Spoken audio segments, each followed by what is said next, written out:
Hey, it's me, Dr. Amy, and it's time for another Tuesday tip.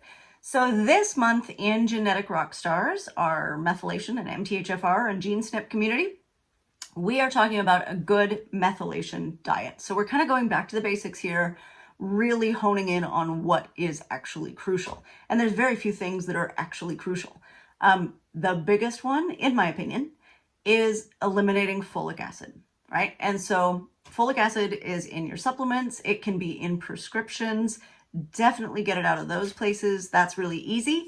But also the harder part is lots of foods are fortified with folic acid, especially bread and grain products. So even if you buy flour to do your baking at home in the regular store, unless it is 100% whole wheat, which does not need to be fortified, or organic or gluten-free, it has folic acid added to it.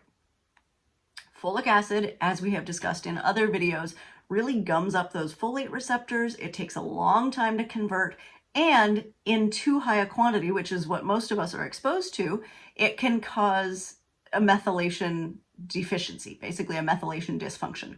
So getting the folic acid out of your diet is crucial. And that is, again, your breads, pastas, pastries, grain products, that sort of thing. Doesn't mean you need to eliminate wheat completely. If you can find 100% whole wheat that's unfortified, go for it. If you can find organic, it is also unfortified, go for it. Or you can do gluten-free bread and pastry products. The next step we have to do is really focus on food sources of those good B vitamins. And so food sources of natural folate like beans, lentils, dark green leafies, avocados, asparagus, tropical fruits, that sort of thing.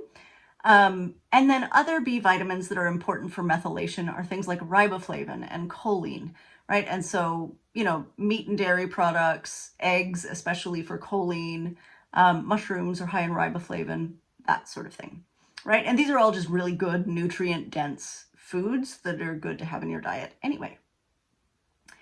The next level down would be keeping those blood sugars as steady as you can and not doing the big highs and lows, right? So that means kind of getting rid of those sugary drinks, switch them out for the, just simple carbonated water with some essential oil in it or whatever. So that's like the bubblies and the, fizzy water with not much. So we really want to keep those blood sugars steady, focus on a little bit higher protein, a little bit lower carb meals. But honestly, if you take out a lot of the folic acid fortified foods, you're already at lower carbs. So good job. You're there.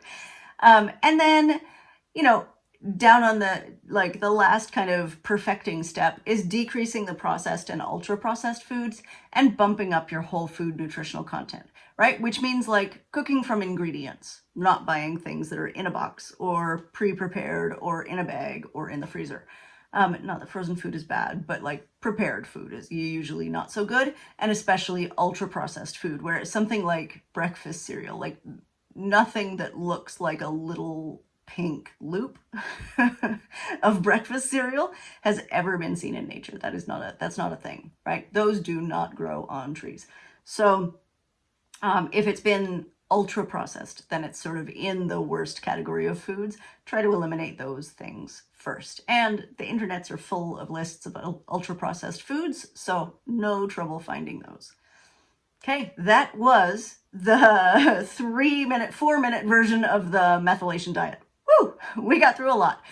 Also, I do want to say I have a course coming up in September of 2025 devoted specifically to the methylation and MTHFr diet, where we'll really break things down step by step. We'll go through it together as a group, as a process, and we'll have things like meal plans and suggested ideas and that sort of thing. So if that interests you, go to the website, tohealthwiththat.com, T-O, not the letter or the number 2, but TOHEALTHWITHTHAT.com. See you there.